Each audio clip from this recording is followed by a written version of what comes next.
Hello, I am Lieutenant Colonel Kurt Rouser, Assistant Professor of Aeronautics at the United States Air Force Academy, and today I would like to discuss with you the fundamental principles of jet engines. Like the one you see before you here, J69 turbojet. The purpose of a jet engine is to produce thrust. It does this based on Newton's law about action and reaction. In this case, the action is the acceleration of air particles through the engine, and the reaction force is known as thrust. This can be thought of like catching a bowling ball and then accelerating it in one direction to produce an equal and opposite force in the other direction, known as thrust. In this case, with jet engines, we are catching air molecules and accelerating them through the engine. There are 5 major components of a jet engine that make this possible. First is the inlet. Second is the compressor. Third is the burner, otherwise known as the combustor. Fourth is the turbine. And finally, the 5th and final component is the nozzle. Now I would like to talk about the purpose of each of these components, starting with the inlet. The inlet provides air to the engine. It does this in a nice uniform fashion so that the air enters the compressor. As the purpose of the compressor is to force the air from a low pressure to a high pressure. It does this by imparting energy to the flow. It puts work onto the flow to go from low pressure to high pressure. As it does this, the pressure and temperature of the air increase and the air molecules squeeze together. The added energy of the air to the air then combines with the energy of the fuel, and when it ignites, releases a tremendous amount of energy in the form of temperature. Temperature rises a lot in the combustor. At that point, now the fuel and air have mixed and burned. It's known as exhaust, and the exhaust passes through the turbine. The turbine can be thought of as being like a windmill, so that as air passes through the turbine spins. It's connected to the same shaft as the compressor. So then, the turbine drives the compressor, and the compressor feeds the combustor, which powers the turbine, which drives the compressor, which feeds the combustor, which powers the turbine, which drives the compressor. This is a cycle known as the Brayton cycle, and it will continue to operate as long as we continue to feed both air and fuel. When the fuel and air have burned, again, they're known as exhaust gas. After the exhaust gas passes through the turbine, there is still a lot of energy left in the exhaust gas. The purpose of the nozzle is to convert that energy into kinetic energy, raising the velocity of the air, accelerating the air out the back of the engine. The more we accelerate the flow out the back of the engine, the more thrust we produce.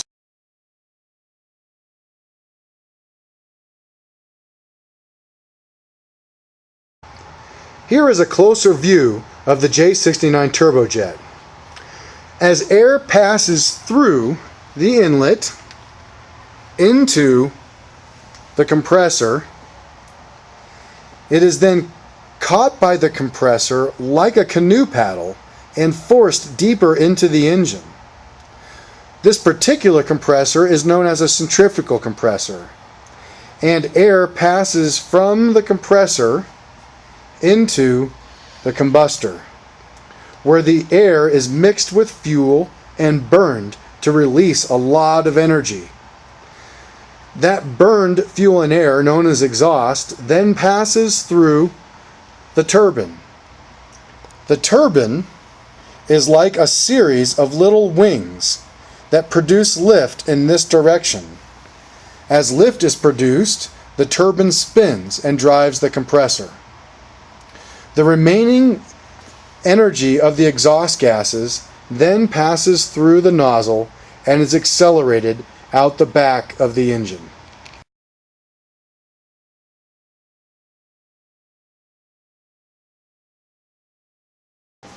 This engine is the Honeywell F109 high bypass turbofan. It is similar to a turbojet in that it has the main components, the core components, of a compressor, a combustor, and a turbine. However, a turbofan has the addition of another turbine, which is connected to a shaft that drives a fan. The air passes through the fan and is split into two ducts. One duct, seen here, is known as a bypass duct. The other duct is a core duct. The air that passes through the bypass duct never mixes with fuel and air, never passes through the compressor or the turbine, but enters at the back of the engine and is mixed with the exhaust gas. The core airflow passes deep into the core of the engine, where it sees a high pressure compressor, and then a burner, and then a high pressure turbine. The high pressure turbine is connected to the same shaft as the high pressure compressor. So the high pressure turbine drives the high pressure compressor. The next set of turbines is known as the low pressure turbine. And the low pressure turbine is connected to the same shaft as the fan, and so the low pressure drives the fan. The exhaust gases from the core of the engine mix with the bypass air and is accelerated out the back of the engine.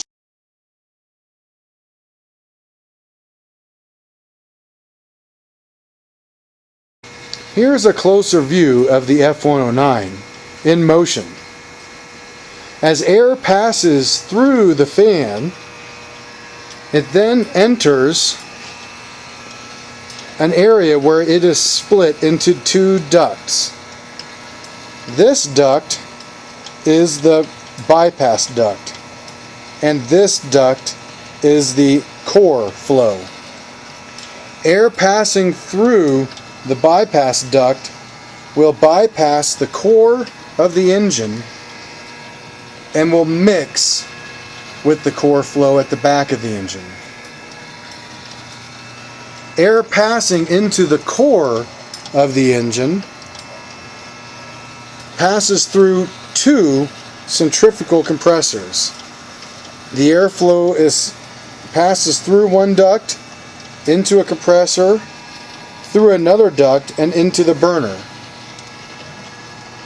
The air mixes with fuel and burns in this direction, and then passes into the turbine.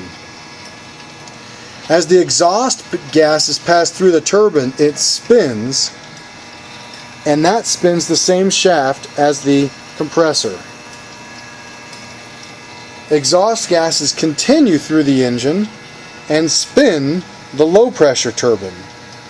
That turbine is connected to the same shaft as the fan, and so they spin at the same speed. After the exhaust gases pass through the turbine, they are then mixed with the bypass air, and they mix in the back and are ejected out the nozzle.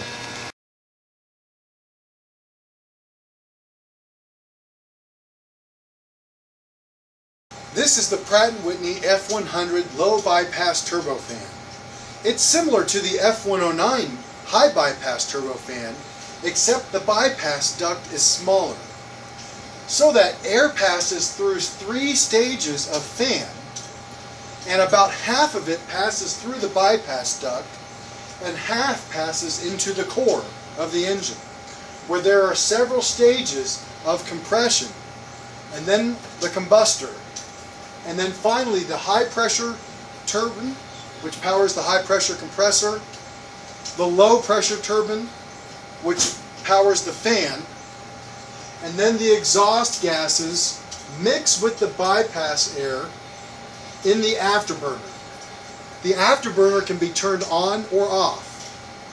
When the afterburner is on, additional fuel is added to the exhaust stream and is burned, thereby raising the energy of the air more so that there can be more kinetic energy in the exhaust gas and therefore more thrust.